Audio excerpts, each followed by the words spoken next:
In 5 easy steps, we're going to tell you how to disrupt your retirement, enjoy it for cheaper, and travel the world. Is it possible? It is. And we are going to take the next little while and walk you through every step that you need to do to leave the U.S., get out in the world and travel, and enjoy your retirement. Hi, we're really glad you're here. We are Chris and Steve, a retired senior couple who sold our house, our car, and everything in them in Denver, Colorado in 2021, and we've been traveling the world full-time ever since with just our 2 carry-on suitcases. You may know us as Eat, Walk, Learn. We have a weekly newsletter that we publish on Substack, so please be sure to subscribe over there or come to our Facebook group where we post what we're doing almost every single day.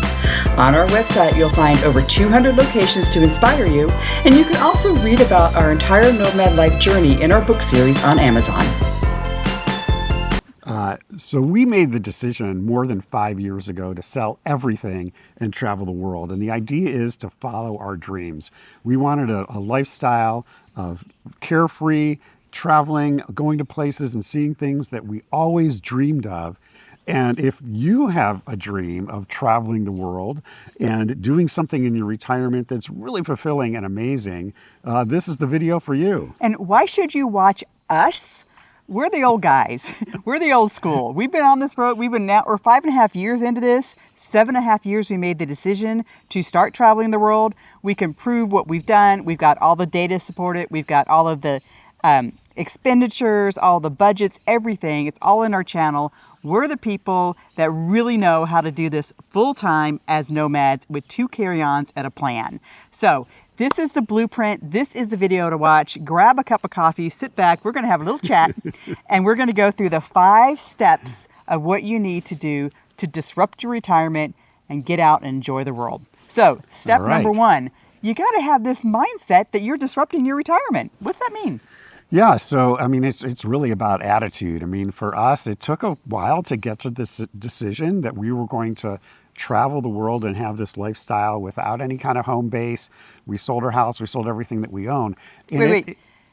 Sell your house and everything that you own? That's part of the disruption mentality, right? I mean, people don't do that. You start working, you work your whole life, you pay off your 30-year mortgage, you get your deed, or you get your mortgage, you burn it, you go own the deed, and you're like, I'm set for retirement. I own my house. What do you mean get rid of your house? Yeah, of course. And not only do you own your house, and you've got a boat, you've got a second home, and you've got 2 cars, and you've got the jet ski, and you've got all the other things. And the insurance to go with it, and the payments to go with it, and the costs to go with it, and all that. So that's what the idea is. You got to have kind of a minimalist lifestyle in order to have the mindset of how do I, get rid of it all, and how do I travel the world? And having the right mindset is the first step. Yeah, and I think a lot of people who think about traveling the world, they also get hung up on the logistics and the inertia of traveling, that you need visas and you need passport. Well, you do need a passport. That is 100% true. But you need visas and you need to do all this immigration and so on. No, this plan, with very few exceptions, requires you to get a visa. You're traveling the world as a tourist. You're not working. You're not a digital nomad. You don't have to prove your income. You don't have to get a whole bunch of apostillized documents in order to prove to some immigration that you're going to stay someplace. This is a no visa, with some exceptions. There may be some when you land, you have to pay $25 for a visa, but there's no paperwork per se involved in this plan. Right. So just get rid of the idea that you've got all this immigration and paperwork to do for visas. In this plan, you don't have to do that. Yeah. Okay. And it's also about traveling light, So we have 2 carry-ons.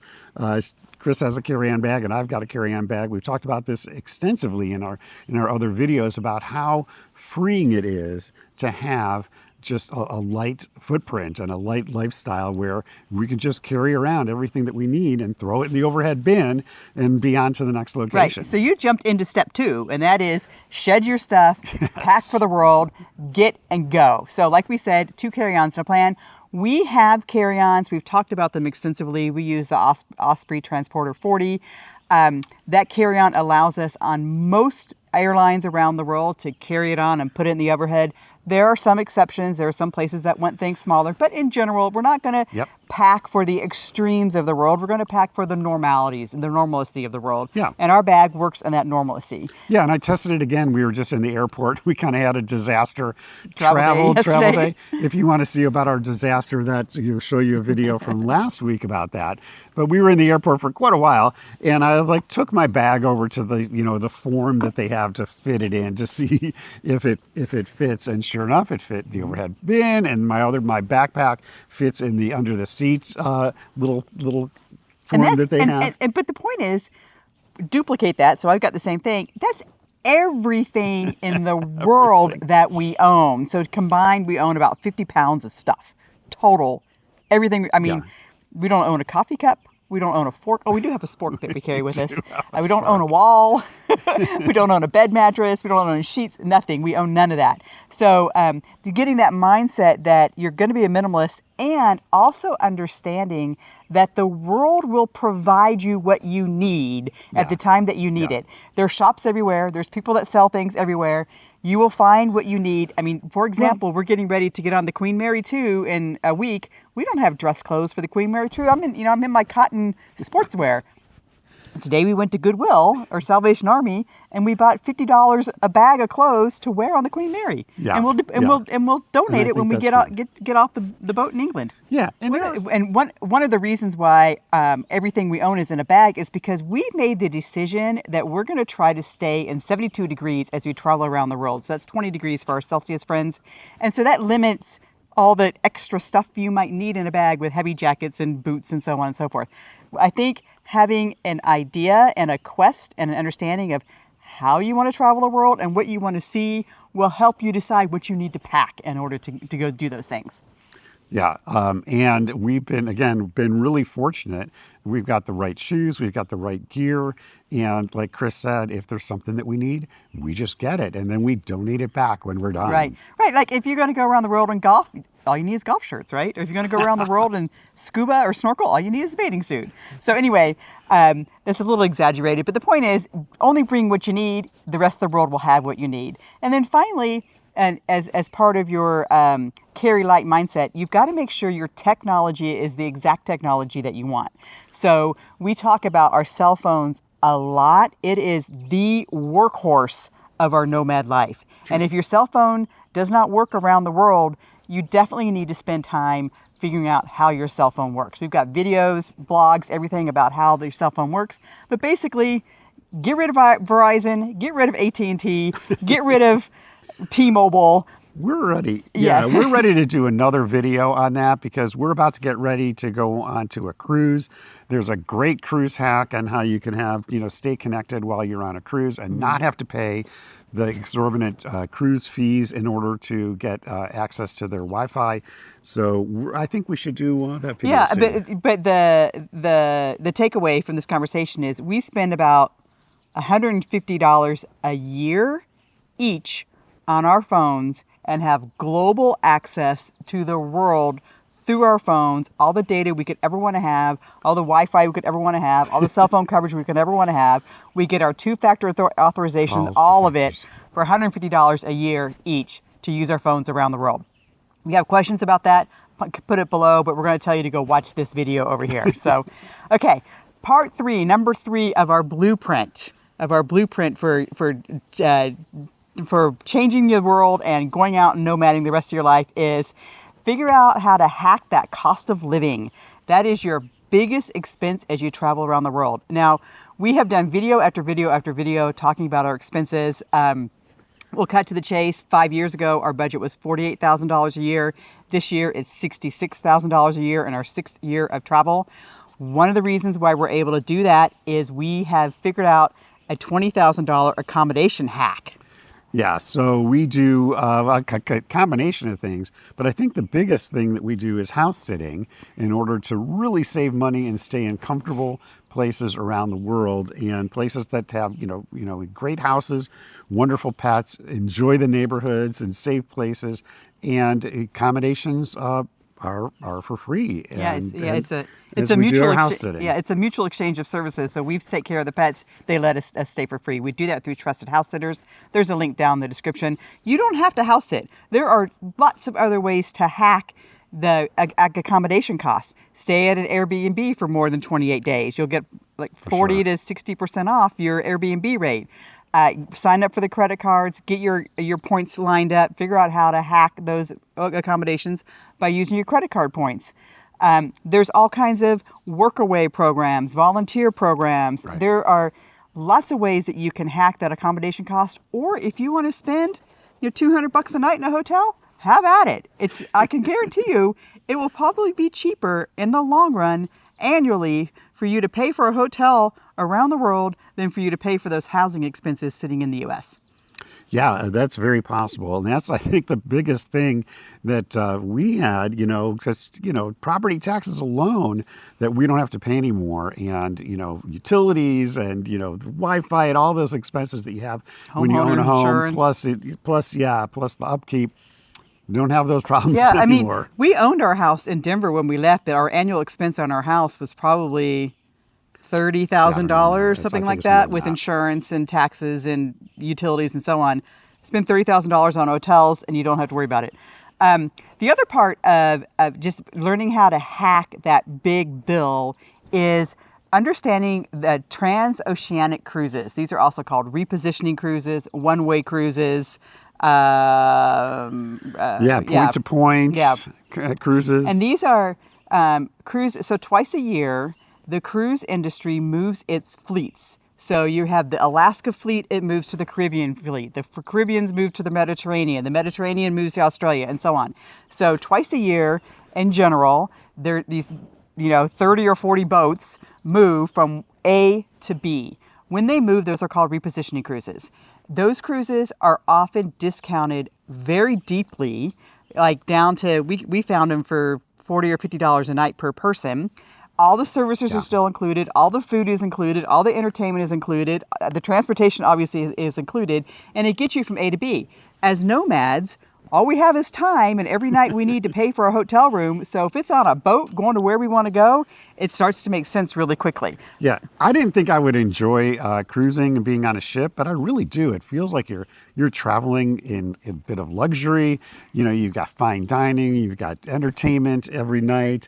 There's lots of things and activities to do on the ship. It's not boring for me at all. And it gets you to where you want to go in a really affordable way. Yeah, one of the cheapest reposition, the transatlantic that we did earlier this year, we went from Barcelona to Miami, Cape Canaveral. It was $700 total for the two of us for 13 nights. That's cheap. Yeah. Next week we're going on the Queen Mary. It's at 8 days, 7 nights from New York to Southampton, UK, and it's $1,800. So, it can range a lot. We were on the Queen Mary is a much more expensive ship than a Carnival, but even still, if we were trying to fly from New York to London or in the middle of summer, we're probably looking at a $600 or $700 bill for each person, depending. You can, if you plan ahead, you might be able to get it cheaper, but in the summertime, it's just expensive. You can spend a lot more, and you can spend more on a cruise if you wanted Sure. to. So, we're looking at, kind of not the bargain basement cruise prices. We do like some upgrades and such. But the bottom line is that, you get this luxury experience on a cruise and this all-inclusive vacation kind of feeling. And you're not being, shoved into the economy cabin on an airplane to suffer for 9 hours. Right. So the cruise plus the hotel plus the food ends up being the same price or less than just a one-way flight. So it's a deal. Look at them. The reposition cruises are generally in April, May, and October, November, generally in those time frames. You can go to websites like vacationstogo.com. They have a great filter. Just search on repositioning cruises, and all those cruises will come up. Book them where you want. Yeah. So the last point under this category of hacking the whole experience is just the food part of it. You can eat out every night if you want, but you can also, the fresh markets around the world, the ways to eat around the world, you can eat fresh, good, delicious food very affordably, not eat out every night. One of the things that we love to do, go into the local grocery store, grab a local baguette, grab a local cheese or a local nut spread, a piece of fruit, go out to the park and have a little picnic. It's lovely. Yeah, and typically, we're going to be looking for an Airbnb when we're staying someplace for a month or more. And We always want to make sure that it's got a nice kitchen, it's got a washer. In Europe, you're not going to find dryers, but No. nice facilities where you can really take care of yourself. You can go to the grocery stores or you can go to the markets and get good food and prepare the food that you like, in your home, just like you would at home. And you don't have to eat it. I don't like eating out every night. Eating out, but after you travel around the world, it's certainly nice to try the new foods and things. We definitely save our eating out for the unique new foods or getting together with friends. But just, a normal, we're hungry and we go out and we want dinner, we're just going to go to the market and buy something because it really gets old eating out, and it gets high in calories and high in fat and high in money and high in dollars, and they're probably not cooking any better than what we could cook at home. Yeah, and it's the cultural experience, right? So you're traveling the world to have these new experiences, and part of that is understanding the food that they eat in different places around the world and trying to recreate that and trying to make that part of your lifestyle, and it's a lot of fun. Yeah. For the realities, health, safety, insurance, medical, we're going to get right into that right now. Those are all the places that people have questions all the time with us. So let's just start with health insurance, medical insurance. Oh, man. This conversation is basically for Americans. Apologize to all of our non-Americans listening to us, but insurance elsewhere in the world is easy. In America, it is not. So here's the takeaway, because we've got lots of videos and lots of blog posts about this. Here's the takeaway. Medical insurance is readily available. It covers you worldwide. It's very affordable, and health insurance worldwide is much more affordable than it is in the U.S. Our annual, Steve's on Medicare. He's on a I've got an Advantage plan. Yeah, that covers him for emergencies outside the U.S. So he gets hit by a bus, he's covered. I have a policy also that if I get hit by a bus, I'm covered. I use Genki or Mondial. Steve is covered under Medicare. Right. We pay out of pocket for a lot of our expenses around the world. I've had knee surgery, knee repair surgery in Malaysia. I've had eye problems in Buenos Aires, Spain, Turkey. I got those taken care of. You've had some. Yeah. What things do you want to talk about? I would talk about anything specific, but the idea is that if you have issues, there is affordable and high quality medical care all around the world. There is also affordable insurance available around the world. You've got a link below for Mondial, which is the current one that we recommend for Schengen insurance, but they also have a global plan. So please check that out, and don't let that stop you. Right. And so the takeaway I'm going to tell you, and it's different for everyone, so I hate putting a number on it, but people always ask. So I'm 59 and a half. I pay about $125 a month for my global insurance, except for the U.S. In the U.S., it's $250 a month in the U.S. Outside the U.S., it's $125, $150 a month for coverage outside the U.S. If you have questions, put them below. We're going to point you to videos about our medical care. It's super easy. We've done several overall physicals around the world. We were in Malaysia. We paid $400 or something to see 8 specialists in one day. We were in Turkey. We paid about the same amount to see 10 specialists in one day. So there's all these options available for uninsured people to get medical care around the world, paying out of pocket, and it's very affordable. Don't be scared about this. It sounds like it can be complicated.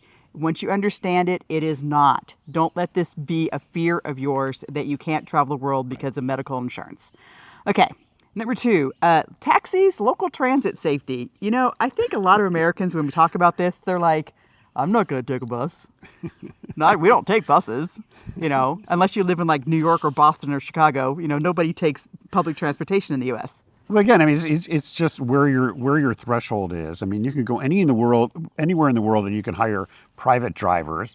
If you think that's important, you can do that. But we're driving, we're taking the local trains, we're taking the subways, the chicken bus, traveling all around the world in all these major cities, and never had any problems, and really enjoy it. And again, understanding what's the local culture like here. How do people get around? How do people do things? And they're taking the $1 or less transit across the city, and guess what? It gets you there. Here's something I don't think I knew before I started traveling. Uber is almost everywhere. Just call Uber. Don't use a taxi. God, don't use taxis. Please do not use taxis. I think we've done that twice in 5 years where we actually called a taxi. Yeah, only use taxis if there's no other rideshare option. So the rideshare options, there's Bolt, there's Diddy, there's Uber, there's Lyft. There's not a lot of Lyft outside the U.S.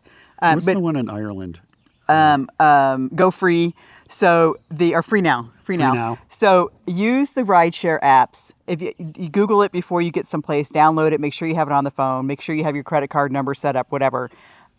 Because that's the safest way. You know, you're not going to get ripped off. Someone's tracking you and following you. There's help available in the app if you become frightful or get concerned of your safety.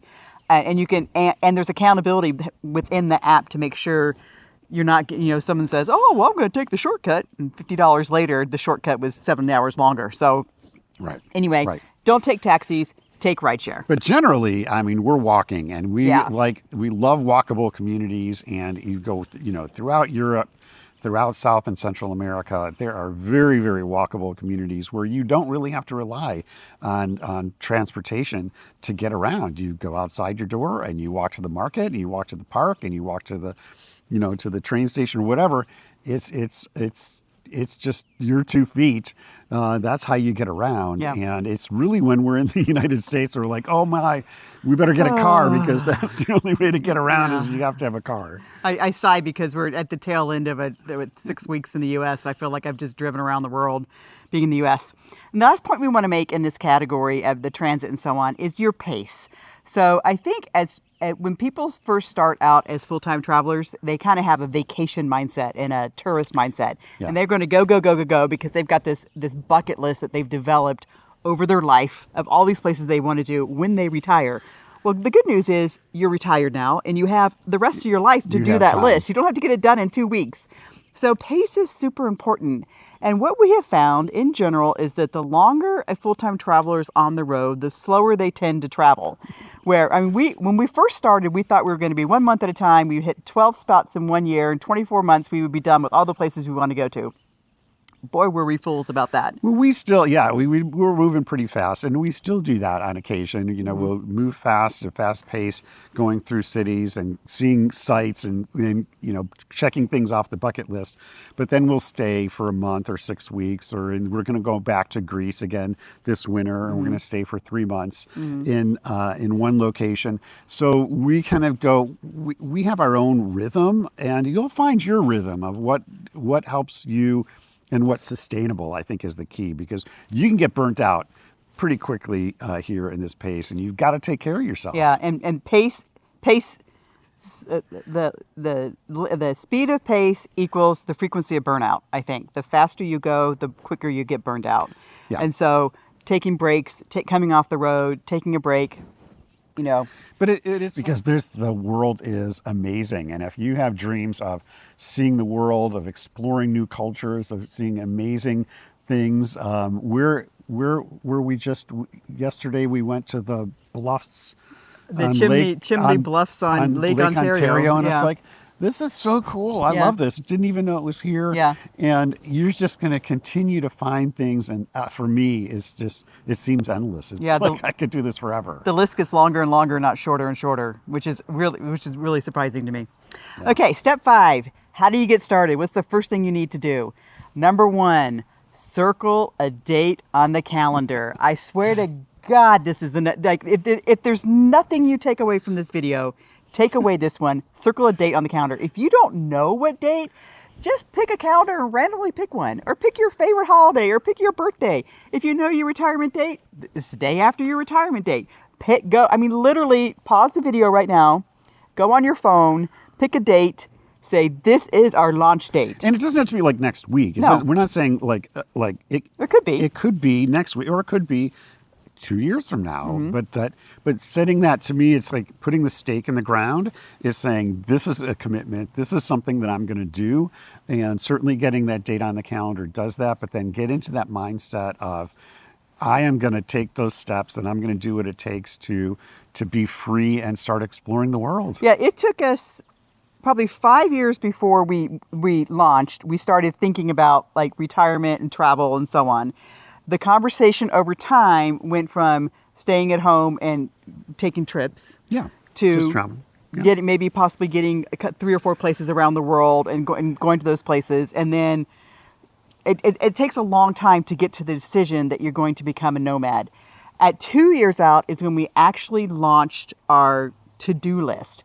If you want that to-do list, we give it to you for free.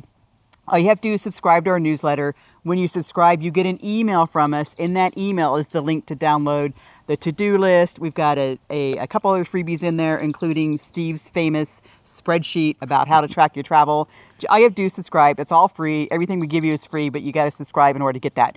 Or if you want a little bit more than just a checklist, so this to-do list is a checklist of like 100 items or something spread out over time. So at 2 years, you should do this. At 18 months, you should do this. At 12 months, and so on. If you want to read more about it and kind of understand the big picture, we wrote a book about it. And in that book, we tell you our actual story of how we did it. And then we give you the steps for how to do it. So there's the storyline, the narrative, and then the to-do list. So that's our book, 2 Carry-Ons and a Plan. Finally, the number one thing I think you were most worried about, among a lot of things, was just the community and the loneliness and the feeling of solitude that you thought you were going to have when you launched it. Yeah, I mean, you leave the country and you're going to another country immediately. You've got a language barrier, right? It's like, I don't speak the language. How am I going to communicate with people? And then going from me, in a sales career and communicating every single day with people and really having those connections and feeling like I'm not going to even be able to talk to anyone. It was a big fear of mine. And thankfully, after 5.5 years, I can tell you that there are warm, wonderful people all around the world and that communication barriers are broken down every single day. I am shocked how many people around the world speak English, and also how easy it is to just pick up a few things in another language to be able to communicate and to be able to share and just enjoy and make friends. Make friends, exactly. Yeah, but part B of that is join Facebook groups. I know a lot of people are anti-Facebook, whatever. I get it. I believe me, I get it. But whether it's Facebook or it's Meetup or it's nomads.org, I think it is, find your community online. And maybe it's the choir network through a churches. Whatever it is, find that community and connect with that community and make friends and talk about your nomad life with that community. We have a Facebook group. It's called Nomad Life, Eat, Walk, Learn. In there, people weekly post where they are and people reach out to each other. Oh, I see you're in Istanbul. Let's get together. Oh, I see you're in Sydney. Let's go play disc golf together. Oh, I see you're in Bangkok. Let's go play pickleball. Like, go find your people and connect with them, because once you start traveling, you're going to find you're really weird and people think your life is really odd. And when you try to explain your life to your old friends and stuff, you start becoming a little irrelevant. So if you find... Are you saying I'm weird? Yeah, you're weird, honey. Find the other weird ones, birds of a feather flock together, because building that camaraderie with the people that understand your language and understand your lifestyle, it will make you feel so much better about what's going on and make you feel connected, loved, and involved and engaged. So join the Facebook group or find a Facebook group that you like, or a Meetup, or a whatever else, whatever other that digital. It's probably going to be digital. Maybe it's not. Maybe it's an email list, or maybe it's a chat, whatever it is. Find it, get engaged with it, and use it in order to build your network as you travel around the world. Right? Do it. Do it. All right. That is our 5-step blueprint. Ask us questions. We'd love your comments. Let us know what you're thinking, and we will see you next week. Ciao.